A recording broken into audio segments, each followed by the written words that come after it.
Assalamualaikum warahmatullahi wabarakatuh. Waalaikumsalam warahmatullahi wabarakatuh. Selamat siang, salam sejahtera untuk kita semua. Om Swastiastu, Namo Buddhaya, salam kebajikan.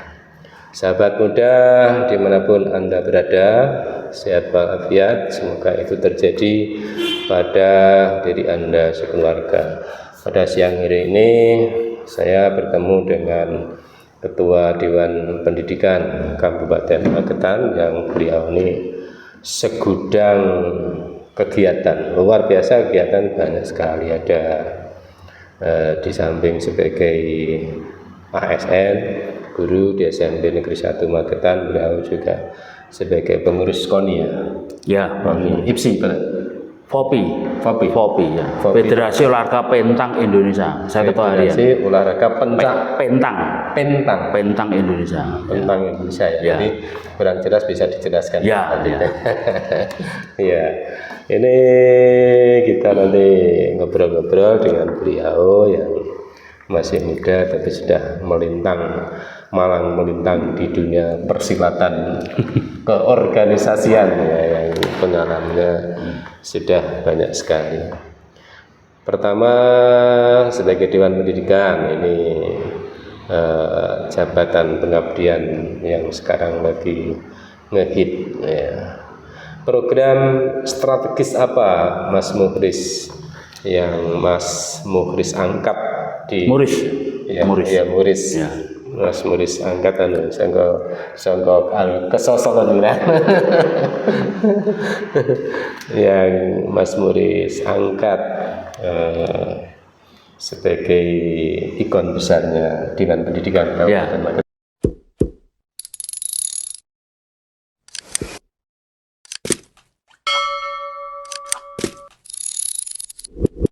Jadi kalau bicara secara lebih makro itu ada beberapa hal ya yang nanti ke depan itu kita coba untuk mendorong agar paling tidak nanti pendidikan di Magetan itu ada perubahan yang lebih baik. Jadi yang pertama, bagaimana nanti kita itu mencoba mendorong khususnya satuan pendidikan atau sekolah-sekolah itu untuk lebih berpartisipatif dan lebih terbuka ya, dalam tanda petik. Karena persoalan-persoalan yang muncul di lapangan itu kan terkesan bahwa kurangnya adanya partisipasi dari masyarakat dan juga kurang keterbukaan informasi dari satuan pendidikan, sehingga memunculkan banyak persoalan-persoalan di lapangan. Nah, untuk itu kita mencoba mendorong, misalnya sebagai contoh PPID ya. Jadi bagaimana nanti PPID di masing-masing sekolah, masing-masing satuan pendidikan itu bisa difungsikan, dimaksimalkan dengan baik. Jadi kalau di SMP kan ada, kalau tidak salah Pak Pano ya, ada Wakasek Humas ya. Ya, jadi tiap-tiap SMP. Nah, fungsi Humas sebagai PPID itu menjadi penting. Jadi setiap orang, setiap publik ketika ingin menanyakan informasi di sekolah itu atau satuan pendidikan itu, maka fungsi Humas sebagai PPID itu menjadi corong pertama dan yang utama. Tidak harus kepala sekolah gitu. Karena kepala sekolah itu kan juga ayahnya oke kan, kegiatannya banyak. Kalau semua ditumpukan pada kepala sekolah juga itu tidak akan ada imbangan. Lalu untuk SD nanti juga bisa ditunjuk salah satu guru misalnya sebagai pengelola PPID itu. Nah, ketika itu fungsinya dijalankan, maka insya Allah akan enak gitu. Jadi misalnya apakah itu LSM, apa media atau siapapun yang datang ke satuan pendidikan meminta informasi, bukan meminta yang lain ya, tapi meminta informasi dan senyampang informasi itu tidak dikecualikan dan itu bersifat umum, maka fungsi PPID itu bisa berjalan. Nah, selama ini kan kesannya kan PPID itu lebih di Dikpora ya, lebih ditekankan di Dikpora dalam hari sekretaris dinas. Tetapi sebenarnya satuan pendidikan itu bisa memfungsikan masing-masing guru atau siapapun yang ditunjuk untuk menjadi PPID. Lalu terkait partisipasi, sehingga semua informasi itu dari satu pintu. Iya, jadi kuncinya di situ. Kuncinya di situ. Jadi PPID itu kan ada informasi keterbukaan publik, ada undang-undangnya. Jadi ketika ada salah satu orang yang menguasai undang-undang itu dan menguasai fungsi PPID itu akan lebih lebih enak itu. Ya. Jadi tidak akan ada sesuatu yang dikhawatirkan kalau memang sekolah itu sudah rule of the law ya, sudah berjalan sesuai koridor yang ada. Nah, jadi tidak perlu dikhawatirkan. Nah, yang kedua terkait partisipasi. Ini kaitannya dengan kelembagaan komite sekolah yang ada di masing-masing sekolah atau satuan pendidikan. Ini juga menjadi penting. Bagaimana sebenarnya peran partisipasi masyarakat dalam bentuk komite itu bisa dikembangkan, juga bisa dimaksimalkan, karena fakta di lapangan bermacam-macam, muncul banyak persoalan terkait komite sekolah ini. Padahal komite sekolah ini kan lembaga resmi, Pak Pan. Di undang-undang ada, di peraturan menteri pendidikan ada, tetapi di lapangan itu kadang antara satu sekolah dengan sekolah lain itu berbeda-beda. Sehingga ketika muncul perbedaan itu, maka muncul banyak kira-kira pentingnya komite sederhananya begini. Ya, misalnya begini. Jadi sekolah itu misalnya prestasinya 80 kan? Ini belum ada campur tangan dari komite. Ya, dari masyarakat, dari publik, ya. Nah, ini apabila misalnya komite itu memberikan campur tangan, istilahnya jika itu akan bisa lebih maksimal, kontribusi. Betul. Ya. Nanti tidak 80, 85 atau bahkan bisa menjadi 90 atau mungkin malah menjadi 100. Ya. Jadi gini, publik harus dipahami bahwa sekolah itu kan dapat anggaran dari negara lewat BOS. Tetapi bahwa BOS itu kalau ditanya setiap sekolah, setiap kepala sekolah pasti bicara ngomongnya tidak cukup dalam tanda petik. Dalam tanda petik tidak cukup untuk ngopeni, membiayai, ngayai kabeh semua kegiatan dalam 1 tahun.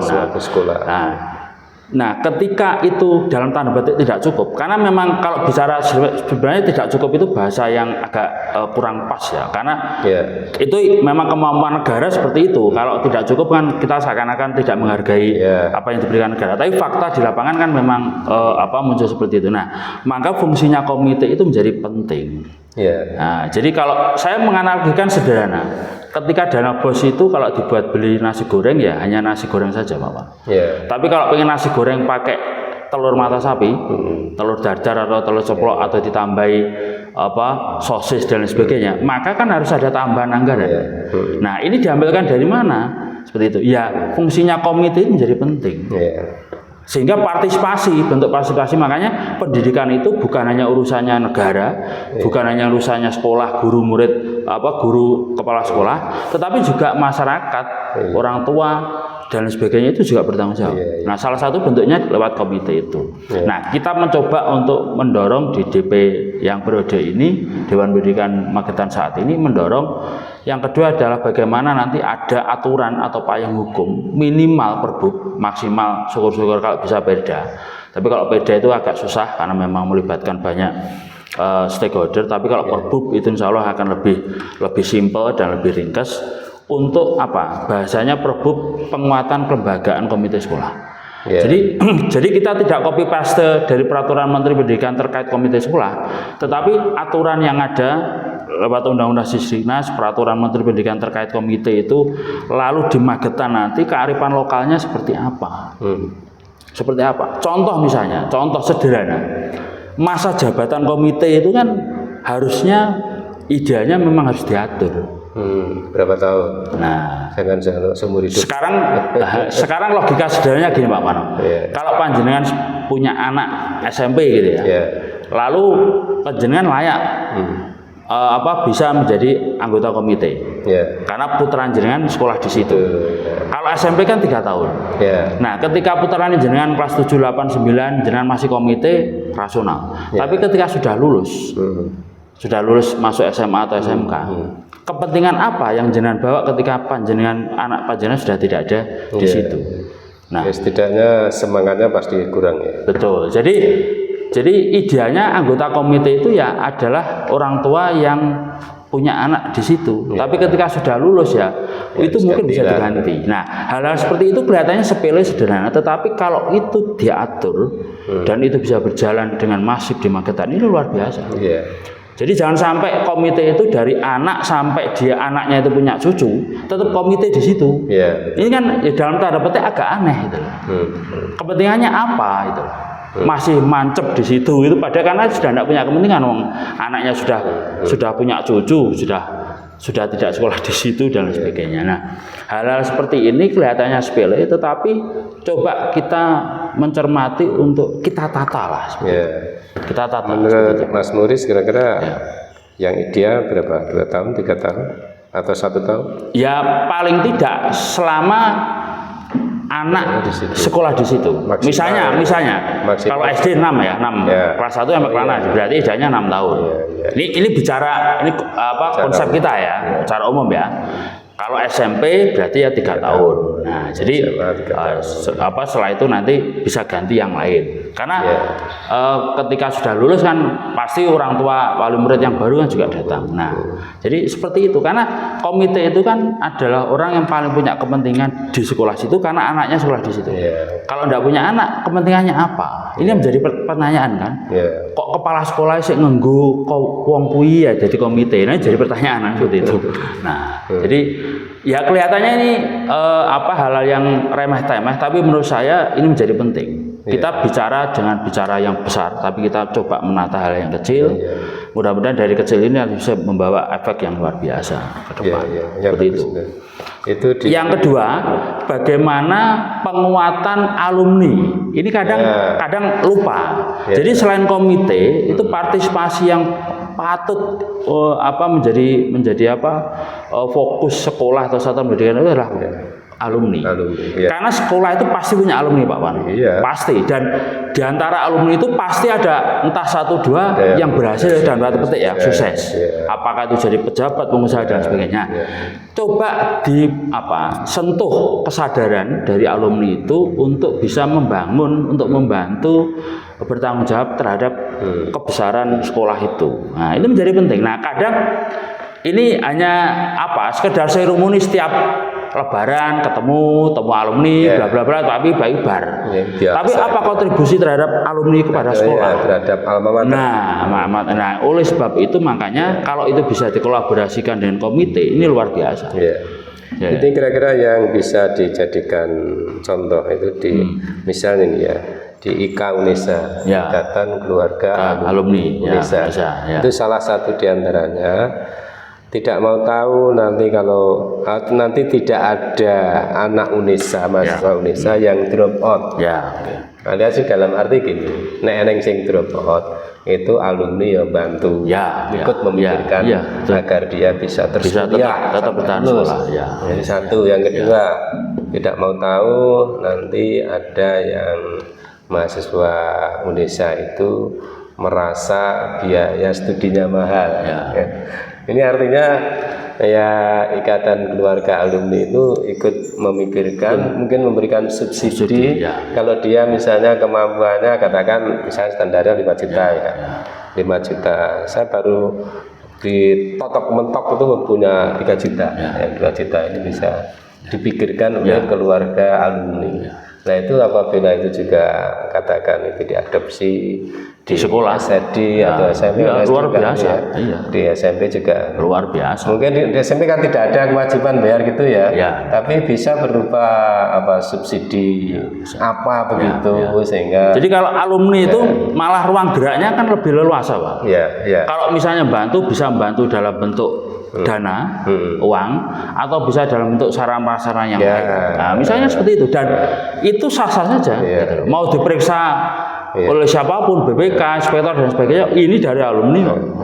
Jadi ini kepedulian alumni kami ketika sekolah membutuhkan ini, mengerti, memberikan. Ya sudah. Loh, kok bisa sekolah ini punya A, punya B, punya C, ini diambilkan dari mana? Misalnya ada pertanyaan seperti itu, ya ini karena kontribusi alumni. Dan itu tidak ada paksaan dalam tanda petik. Ada kesadaran dari alumni untuk membantu sekolah. Ini penting. Makanya komunikasi sekolah dengan alumni itu menjadi sangat penting. Jadi tidak hanya sekedar seremoni setiap lebaran temu alumni angkatan berapa, baru makan nyanyi selesai sudah. Itu tidak ada efek dominonya, efek positifnya, timbal baliknya yang luar biasa dari sekolah. Jadi pemirsa, ini satu pemikiran yang bisa kita petik. Jadi misalnya alumni mana begitu ya, mater mana, itu juga memberikan kontribusi terhadap majunya alma maternya. Itu yang sementara ini belum tampak lah gaungnya gitu, atau belum menggigit. Seperti harapannya seperti itu, entah besar kecilnya seberapa atau berupa apanya, atau alumni melihat ya mungkin dari informasi mana-mana, oh sekolah ini kayaknya agar maju ini diberi kontribusi seperti ini, seret-seret. Itu tugasnya alumni juga bisa masuk. Begitu. Ya. Kuncinya, kata kuncinya sebenarnya komunikasi, Pak. Ya, komunikasi ya. Jadi sejauh mana terutama kepala sekolah itu punya inovasi dan komunikasi yang baik dengan alumni maupun dengan komite maupun dengan pihak-pihak yang di luar yang lain. Kuncinya sih komunikasi. Karena kalau komunikasi itu tidak ada, niat baik itu bisa menjadi diterima buruk. Niatnya baik tapi komunikasinya yang jelek, atau bahkan tidak ada komunikasi, itu malah bisa disalahartikan sesuatu yang negatif, tapi sebenarnya tujuannya adalah positif seperti itu. Nah, kuncinya sebenarnya komunikasi. Pentingnya ilmu komunikasi. Ya, betul. Makanya salah satu fungsi PPID itu kan kuncinya juga menjadi corong dari satuan pendidikan. Jadi setiap pihak siapapun itu ketika datang ke sekolah, kita tidak akan tabu, tidak akan takut, tidak akan ewoh-pekewoh, bingung dan lain sebagainya. Ya kita terima, kita bicara baik-baik, komunikasi baik-baik seperti itu. Kuncinya di situ. Karena kalau kita iso nglunggone, nguwongne itu kan luar biasa, Pak. Tapi kalau misalnya sudah ada dari luar datang, terus wajahnya saja sudah merungut, sudah komunikasinya tidak baik, sedikit agak judes dan sebagainya, itu kan juga menjadi persepsi itu menjadi tidak positif lagi kan. Makanya kuncinya komunikasi. Membuat kacamatanya ini menjadi kacamata yang kurang jelas lah. Harusnya itu menggunakan kacamata plus, tapi karena kacamatanya min, jadi nggak kelihatan sama sekali, bawaannya marah-marah aja. Itu baik itu pemirsa. Ini selayang pandang tentang Dewan Pendidikan. Saya ingin juga mengeksplor kalau ketika menjadi KPU, Mas Riz ya. Wah, KPU. Wah, kalau pengalaman negara ngeri lagi lah. Ngeri sedap lah, ngeri sedap. Jadi ngeri sedap. Jadi banyak pengalaman, tapi ada beberapa yang mungkin bisa saya share baik di Bawaslu maupun KPU. Waktu di KPU yang pertama, gini yang bisa menginspirasi anak-anak muda. Jadi ini nanti endingnya ada pesan moral yang kita bisa sampaikan. Jadi begini, waktu saya di 2004, waktu masih belum PNS, belum ASN, belum guru, masih aktif di KPU, itu kita pernah melakukan OTT, operasi tangkap tangan. Jadi KPK itu belum pernah melakukan OTT. KPU Magetan waktu zaman saya itu sudah melakukan OTT. Ini real. Jadi ini cerita kira-kira jam 12:30 malam dini hari, kebetulan saya belum tidur, itu telepon saya bunyi. Ada salah satu sekretaris partai, tidak saya sebutkan, itu telepon saya. Intinya memberitahu bahwa ini ada salah satu ketua dan anggota PPK, Panitia Pemilihan Kecamatan, yang mendatangi rumah ketua partai yang bersangkutan itu, intinya untuk meminta dana, meminta uang sejumlah 50 juta dengan janji akan bisa menambah kursi dari partai itu yang awalnya memang dari hitungan yang ada itu hanya dapat 1, tapi 2 orang PPK ini menjanjikan bisa menambah 1 lagi kursi, tapi dengan catatan suruh menyediakan dana 50 juta. Padahal itu tidak ada kebijakan dari KPU, suruhan KPU untuk itu inisiatif yang bersangkutan. Nah akhirnya apa? Sekretaris memberitahu saya. Setelah itu saya ya Mas, terima kasih informasinya. Mohon 2 orang ini tetap bagaimana caranya tetap tinggal di situ, jangan sampai pulang dulu. Saya tak koordinasi dengan anggota yang lain. Akhirnya saya telepon almarhum Pak Suryadi, almarhum Pak Mamit waktu itu masih hidup, dengan beberapa anggota yang lain. Ya sudah, kita telepon-teleponan, kita sepakat kumpul di kantor, lalu setelah itu menuju ke lokasi. Nah, Tapi waktu itu kita juga koordinasi dengan pihak keamanan ya, biar nanti kalau ada apa-apa biar kita aman. Kita kayaknya waktu itu minta teman-teman Intel untuk mengawal, datang satu truk, jadi kayak orang perang. Polisi apa ya, polisi sampai satu truk itu ngawal kita.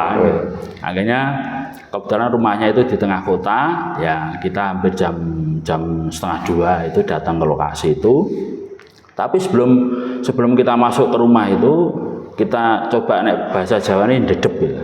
Jadi dedep sambil almarhum Pak Mamat itu bawa tape recorder, jadi ditaruh di depan pintu itu untuk merekam pembicaraan. Terus akhirnya saya dari luar menginstruksikan sekretaris yang ada di dalam itu, sekretaris partai itu, untuk mencoba membuat bahasanya pertanyaan atau kalimat atau ungkapan yang menyebutkan bahwa nanti minta dana sekian gitu. Akhirnya terpancing muncul ungkapan itu. Nah setelah itu kita masuk.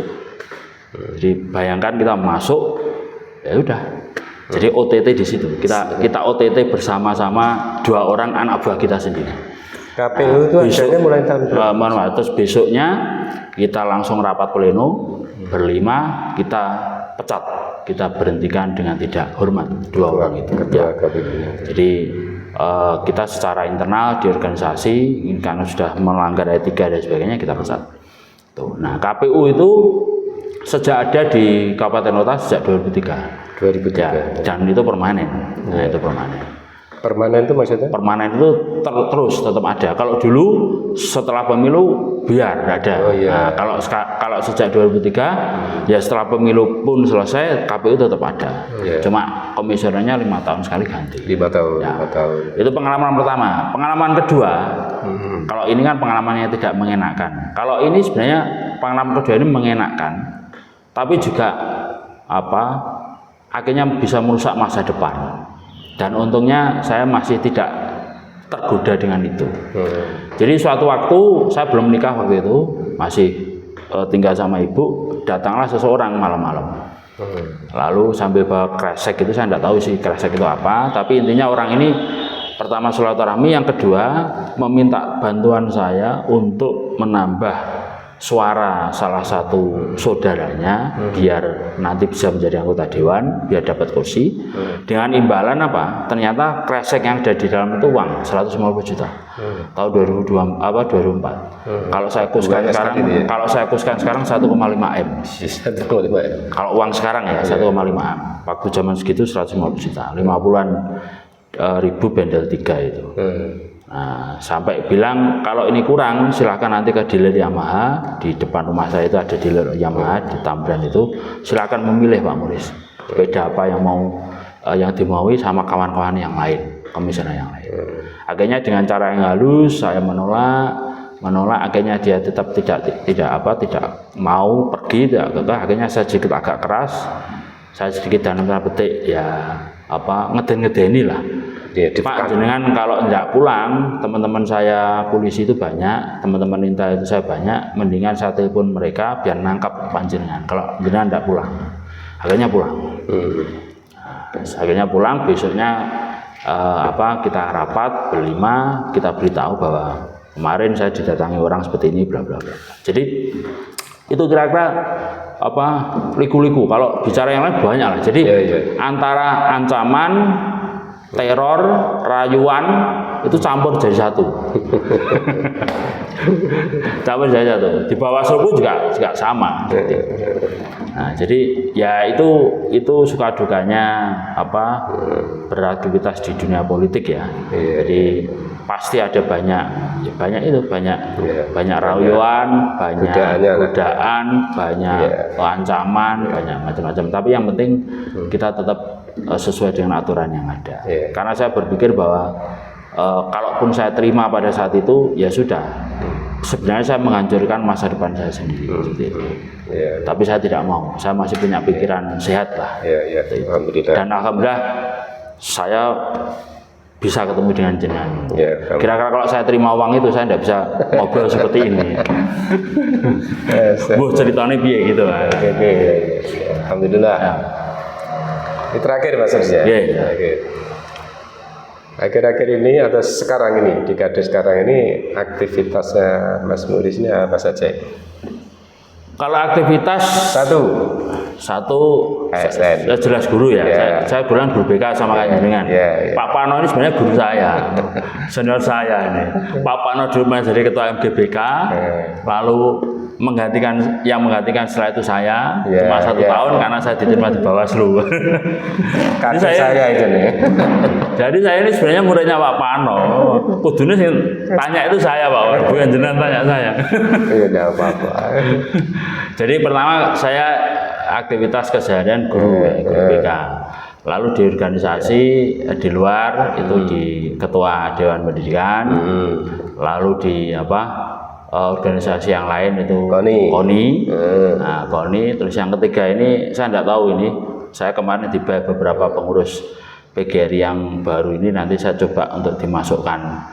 Ini mau pilihan pengurus lagi? Ya pilihan pengurus. Ya, saya ngikut aja lah. Jadi bahasanya saya tidak pernah minta, tetapi kalau memang itu membutuhkan pemikiran dan sebagainya, saya siap. Jadi saya kan sudah terbiasa berorganisasi ini sejak SD. SD saya sudah sering jadi ketua kelas, OSIS, ketua OSIS, SMP, SMA, mahasiswa. SMA ketua OSIS? Ya, saya SMP 3 ketua OSIS, SMA 3 ketua OSIS. Jadi 2 kali saya ketua OSIS. Kalau sekarang itu namanya itu Golden Ticket. Iya. Golden Ticket masuk SMA. Kalau masuk SMA terbaik sama Ketan, Golden Ticket masuk perguruan tinggi. Silakan ini. Perguruan tinggi ternama se Indonesia. Terus aktivitas yang lain yang mungkin juga perlu ditirukan. Jadi gini, terutama anak muda, organisasi itu penting. Kalau dulu saya mahasiswa itu punya 3 slogan, sahabat-sahabat ya, kawan-kawan semua. Yang pertama itu buku, saya lupa, buku. Nah, yang pertama buku, yang kedua organisasi, yang ketiga cinta. Nah, maksudnya buku ini gimana?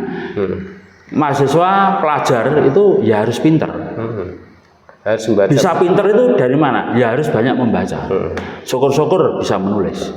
Tapi kalau tidak pernah membaca, ya jangan berharap kita punya wawasan pengetahuan yang luas. Yang kedua, organisasi. Jadi anak muda kalau tidak berorganisasi itu sebenarnya percuma dalam tanda petik. Karena apa? Karena dengan organisasi ini kita punya banyak link, punya banyak jaringan kawan, sahabat dan sebagainya, dan kita bisa melatih, mengasah komunikasi, kebersamaan, mengambil keputusan bersama, dan banyak hal-hal yang bisa dilakukan dengan organisasi. Yang ketiga cinta. Cinta itu maksudnya ya saya seorang lelaki, ya ketika saya menyukai perempuan kan juga wajar untuk bisa menjadi motivasi, pacar, kekasih itu kan seperti itu. Tapi dalam batas-batas yang wajar kan seperti itu. Jadi 3 hal itu ketika saya masih mahasiswa saya tidak lepas dari 3 itu. Lalu kesibukan yang lain, saya ini tiap minggu Pak Pano disuruh menulis di kolomnya Radar Magetan setiap hari Minggu. Jawabos Radar Magetan. Jadi saya ini episode keberapa? Saya sudah hampir 3 bulan, tidak terasa. 3 bulan? Ya 3 bulan berturut-turut. Jadi setiap minggu ini saya harus menulis dan saya harus mengirim ke Radar dengan batasan waktu yang tidak tahu sampai kapan. Jadi ini nanti gini Mas Muris bisa dikumpulkan. Saya terus sudah nanti bisa dibukukan. Betul ya. Jadi buku. Betul. Jadi ini sebenarnya saya melanjutkan literanya Pak Suprawoto, Bupati Magetan yang terdahulu. Itu kan beliau setiap minggu menulis dan bahkan hampir 5 tahun. Saya juga baca tulisannya Mas. Jadi kalau saya mengikuti alur berpikirnya itu enak. Saya biasa memakai bahasa yang sederhana lah, tidak daki-daki seperti itu. Yang itu yang sebelum ini ya? Sebelum ini ketika menulis tentang bupati-bupati zaman dulu, ceritanya dulu, yang itu juga menarik. Di Facebook ya ini? Itu di Facebook. Di Facebook. Itu juga kalau dikumpulkan jadi buku yang menarik. Jadi saya dan itu tidak ada bayarannya Bapak. Jadi tapi kenapa saya mau menerima tantangan itu? Ya karena asik. dan saya suka itu. Paling tidak saya punya kontribusi pada publik, apakah dibaca atau tidak dibaca, kalaupun dibaca nanti inspirasi atau tidak, bagi saya tidak ada urusan. Tapi yang penting ketika kita berbuat baik pasti ada sesuatu yang akan tumbuh baik pula. Ya, ini mirip dengan misi saya. Jadi saya sebelum ini di YouTube ya. Jadi sebelum saya di YouTube itu saya di blog. Di blog itu saya menulis setiap hari itu, bahkan setiap hari ada yang baca 100 orang, dan membaca 150, ada yang 200, seperti itu. Nah itu akhirnya saya kumpulkan jadi buku. Ketika dibaca orang, terus misalnya orang itu terinspirasi dari apa yang kita tuliskan, itu kita menjadi puas. Demikian juga ini Mas Muris ya, jadi menulis tidak orientasinya tidak uang saja. Jadi gini, tugas kita itu pokoknya menebar kebaikan. Perkara rezeki itu sudah ditotok. Apakah penerimaan publik nanti positif atau negatif, bagi saya tidak ada urusan. Mungkin gaji kita, income kita mungkin hanya cukup saja mungkin nanti sudah ditoto oleh anak kita lah kuliah itu nanti tepat perguruan tinggi yang tepat bayarnya tidak mahal-mahal, itu yang sama. Terus lancar. Sama saya sama jenengan di DP itu. DP itu tidak ada bayaran. Namanya aja dewan. Wah, jangan dibayangkan kayak seperti dewan perwakilan rakyat itu. Jadi kita itu tidak ada gaji, tidak ada honor, tidak ada macam-macam. Jadi kita memang kerja-kerja sosial, tetapi kita bisa menikmati itu Pak. Nah, yang penting ketika kita melayani orang, melayani masyarakat, itu doanya baik, itu kan kembalinya ke kita Pak. Semoga seperti itu juga itu terjadi di sahabat muda dimanapun berada itu. Kita terus saya orientasinya seperti itu, tidak pusing jadi tidak pusing, kita tetap fresh saja.